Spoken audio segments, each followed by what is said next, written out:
Oh, welcome back.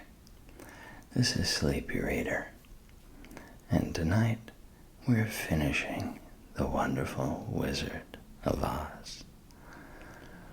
Let's get right into chapter 23.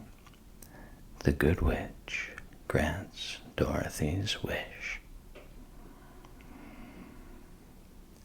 Before they went to see Glinda, however, they were taken to a room of the castle where Dorothy washed her face and combed her hair, and the lion shook the dust out of his mane, and the scarecrow patted himself into his best shape, and the woodman polished his tin and oiled his joints.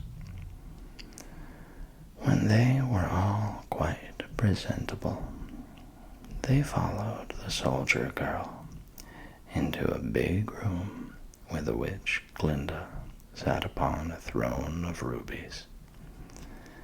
She was both beautiful and young to their eyes. Her hair was a rich red in color and fell in flowing ringlets over her shoulders. Her dress was pure white, but her eyes were blue, and they looked kindly upon the little girl. "What can I do for you, my child?" she asked. Dorothy told the witch all her story, how the cyclone had brought her to the land of Oz, how she had found her companions, and of the wonderful adventures they had met with.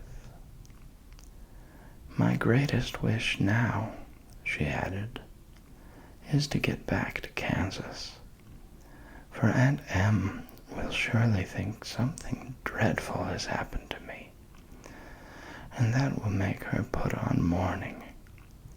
And unless the crops are better this year than they were last, I am sure Uncle Henry cannot afford it."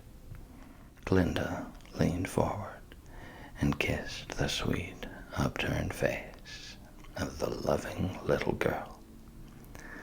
"Bless your dear heart," she said.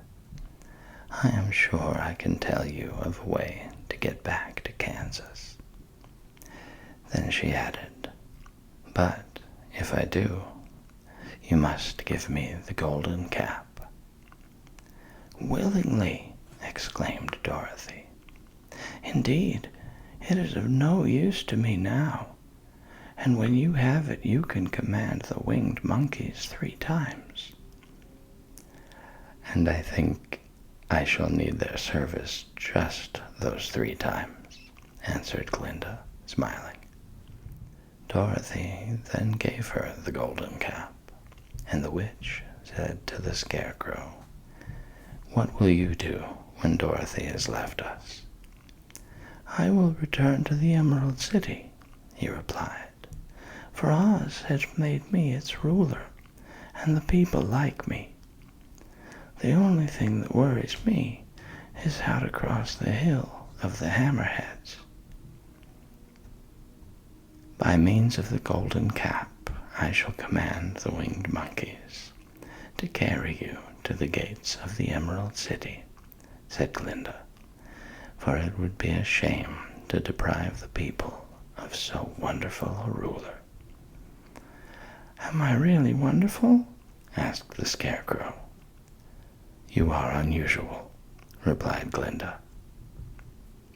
Turning to the Tin Woodman, she asked, "What will become of you when Dorothy leaves this country?" He leaned on his axe and thought a moment. Then he said, "The Winkies were very kind to me and wanted me to rule over them after the Wicked Witch died. I am fond of the Winkies, and if I could get back to the country of the West, I should like nothing better than to rule over them forever. My second command to the winged monkeys, said Glinda, will be that they carry you safely to the land of the Winkies. Your brains may not be so large to look at as those of the Scarecrow, but you are really brighter than he is when you are well polished, and I am sure you will rule the Winkies wisely and well. Then the witch looked at the big, shaggy lion and asked, "When Dorothy has returned to her own home, what will become of you?" "Over the hill of the Hammerheads," he answered, "lies a grand old forest, and all the beasts that live there have made me their king. If I could only get back to this forest, I would pass my life very happily there." My third command to the winged monkeys, said Glinda, shall be to carry you to your forest. Then, having used up the powers of the golden cap, I shall give it to the king of the monkeys, that he and his band may thereafter be free forevermore. The Scarecrow and the Tin Woodman and the Lion now thanked the Good Witch earnestly for her kindness, and Dorothy exclaimed, "You are certainly as good as you are beautiful, but you have not yet told me how to get back to Kansas." "Your silver shoes will carry you over the desert," replied Glinda. "If you had known their power, you could have gone back to your Aunt Em the very first day you came to this country." "But then I should not have had my wonderful brains," cried the Scarecrow. "I might have passed my whole life in the farmer's cornfield." "And I should not have had my lovely heart," said the Tin Woodman. "I might have stood and rusted in the forest till the end of the world." "And I should have lived a coward forever," declared the Lion, "and no beast in all the forest would have had a good word to say to me." "This is all true," said Dorothy, "and I am glad I was of use to these good friends. But now that each of them has had what he most desired, and each is happy in having a kingdom to rule beside, I think I should like to go back to Kansas." "The silver shoes," said the Good Witch, "have wonderful powers, and one of the most curious things about them is that they can carry you to any place in the world in 3 steps, and each step will be made in the wink of an eye. All you have to do is to knock the heels together 3 times and command the shoes to carry you wherever you wish to go." "If that is so," said the child joyfully, "I will ask them to carry me back to Kansas at once." She threw her arms around the lion's neck and kissed him, patting his big head tenderly. Then she kissed the Tin Woodman, who was weeping in a way most dangerous to his joints.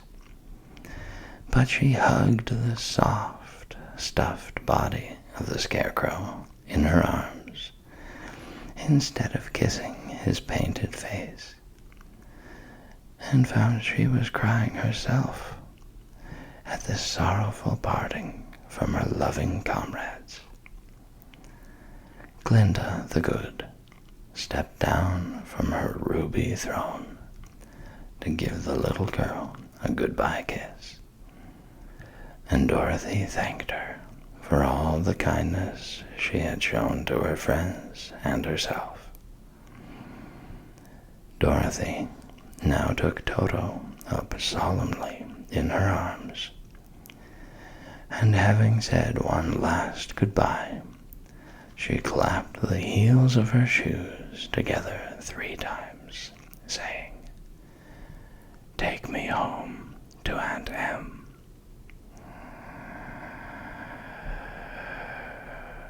Instantly, she was whirling through the air, so swiftly that all she could see or feel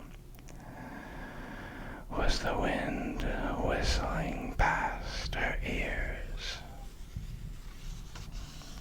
The silver shoes took but 3 steps, and then she stopped so suddenly that she rolled over upon the grass several times before she knew where she was.